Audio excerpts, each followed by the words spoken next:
லேவியராகமம் 10ஆம் அதிகாரம்.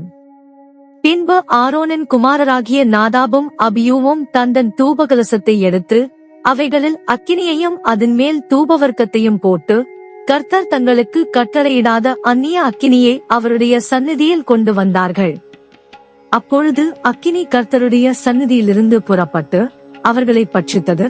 அவர்கள் கர்த்தருடைய சந்நிதியில் செத்தார்கள். அப்பொழுது மோசே ஆரோனை நோக்கி, என்னிடத்தில் சேருகிறவர்களால் நான் பரிசுத்தம் பண்ணப்பட்டு சகல ஜனங்களுக்கும் முன்பாக நான் மகிமைப்படுவேன் என்று கர்த்தர் சொன்னது இதுதான் என்றான். ஆரோன் பேசாமலிருந்தான். பின்பு மோசே ஆரோனின் சிறிய தகப்பனான ஊசியலின் குமாரராகிய மீசவேலையும் எல்சாபானையும் அழைத்து, நீங்கள் கிட்ட வந்து உங்கள் சகோதரரை பரிசுத்த ஸ்தலத்துக்கு முன்னின்று எடுத்து பாளையத்துக்கு புறம்பே கொண்டு போங்கள் என்றான். மோசே சொன்னபடி அவர்கள் கிட்ட வந்து அவர்களை அவர்கள் உடுத்தியிருந்த சட்டைகளோடும் எடுத்து பாளையத்துக்கு புறம்பே கொண்டு போனார்கள். மோசே ஆரோனையும் எலெயாசார் இத்தாமார் என்னும் அவன் குமாரரையும் நோக்கி, நீங்கள் சாகாதபடிக்கும் சபையனைத்தின் மேலும் கடுங்கோபம் வராதபடிக்கும் நீங்கள் உங்கள் தலைப்பாகையை எடுத்து போடாமலும் உங்கள் வஸ்திரங்களை கிழிக்காமலும் இருப்பீர்களாக. உங்கள் சகோதரராகிய இஸ்ரவேல் குடும்பத்தார் யாவரும் கர்த்தர் கொளுத்தின இந்த அக்கினிக்காக புலம்புவார்களாக. நீங்கள் சாகாதபடிக்கு ஆசரிப்பு கூடாரவாசலிலிருந்து புறப்படாதிருங்கள், கர்த்தருடைய அபிஷேக தைலம் உங்கள் மேல் இருக்கிறதே என்றான். அவர்கள் மோசேயினுடைய வார்த்தையின்படியே செய்தார்கள்.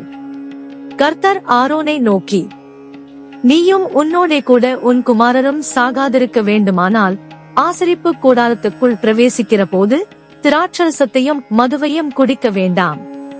பரிசுத்தமுள்ளதற்கும் பரிசுத்தமில்லாததற்கும் தீட்டுள்ளதற்கும் தீட்டில்லாததற்கும் வித்தியாசம் பண்ணும்படிக்கும் கர்த்தர் மோசேயை கொண்டு இஸ்ரவேல் புத்திரருக்கு சொன்ன சகல பிரமாணங்களையும் அவர்களுக்கு போதிக்கும்படிக்கும் இது உங்கள் தலைமுறை தோறும் நித்திய கட்டளையாயிருக்கும் என்றார். மோசே ஆரோனையும் மீதியாயிருந்த அவன் குமாரராகிய எலெயாசாரையும் இத்தாமாரையும் நோக்கி, நீங்கள் கர்த்தருடைய தகன பலிகளில் மீதியான போஜன பலியை எடுத்து பலிபீட தண்டையிலே புளிப்பில்லாததாக புசியுங்கள், அது மகா பரிசுத்தமானது. அதை பரிசுத்த ஸ்தலத்திலே புசியுங்கள், அது கர்த்தருடைய தகன பலிகளில் உனக்கும் உன் குமாரருக்கும் ஏற்படுத்தப்பட்டதாயிருக்கிறது. இப்படி கட்டளை பெற்றிருக்கிறேன். அசைவாட்டும் மார்க்கண்டத்தையும் ஏறெடுத்து படைக்கும் முன்னந்தொடையையும் நீயும் உன்னோடே கூட உன் குமாரரும் குமாரத்திகளும் சுத்தமான ஸ்தலத்திலே புசிப்பீர்களாக. இஸ்ரவேல் புத்திரருடைய சமாதான பலிகளில் அவைகள் உனக்கும் உன் பிள்ளைகளுக்கும் கிடைக்கும்படி ஏற்படுத்தப்பட்டிருக்கிறது. கொழுப்பாகிய தகன பலிகளோடே அவர்கள் கர்த்தருடைய சந்நிதியில் அசைவாட்டும் பலியாக அசைவாட்டும்படி ஏறெடுத்து படைக்கும் முன்னந்தொடையையும் அசைவாட்டும் மார்க்கண்டத்தையும் கொண்டு வருவார்கள். அது கர்த்தர் கட்டளையிட்டபடியே உனக்கும் உன் பிள்ளைகளுக்கும் நித்திய கட்டளையாக ஏற்படுத்தப்பட்டிருக்கிறது என்றான். பாவ நிவாரண பலியாக செலுத்தப்பட்ட வெள்ளாட்டுக்கடாவை மோசே தேடி பார்த்தான். அது தகனிக்கப்பட்டிருந்தது. ஆகையால் மீதியாயிருந்த எலெயாசார் இத்தாமார் என்னும் ஆரோனின் குமாரர் மேல் அவன் கோபங்கொண்டு, பாவ நிவாரண பலியே, நீங்கள் பரிசுத்த ஸ்தலத்தில் புசியாமற் போனதென? அது மகா பரிசுத்தமாயிருக்கிறதே.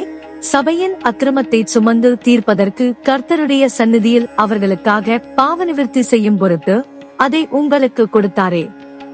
அதன் இரத்தம் பரிசுத்த ஸ்தலத்துக்குள்ளே கொண்டு வரப்படவில்லையே.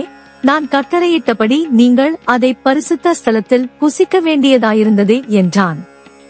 அப்பொழுது ஆரோன் மோசேயை நோக்கி, அவர்கள் தங்கள் பாவ நிவாரண பலியும் தங்கள் சர்வாங்க தகன பலியையும் கர்த்தருடைய சந்நிதியில் செலுத்தின என்றுதானே எனக்கு இப்படி நேரிட்டதே. பாவ நிவாரண பலியே என்று நான் புசித்தேனானால் அது கர்த்தரின் பார்வைக்கு நன்றாய் இருக்குமோ என்றான். மோசே அதை கேட்டபோது அமைதலாயிருந்தான்.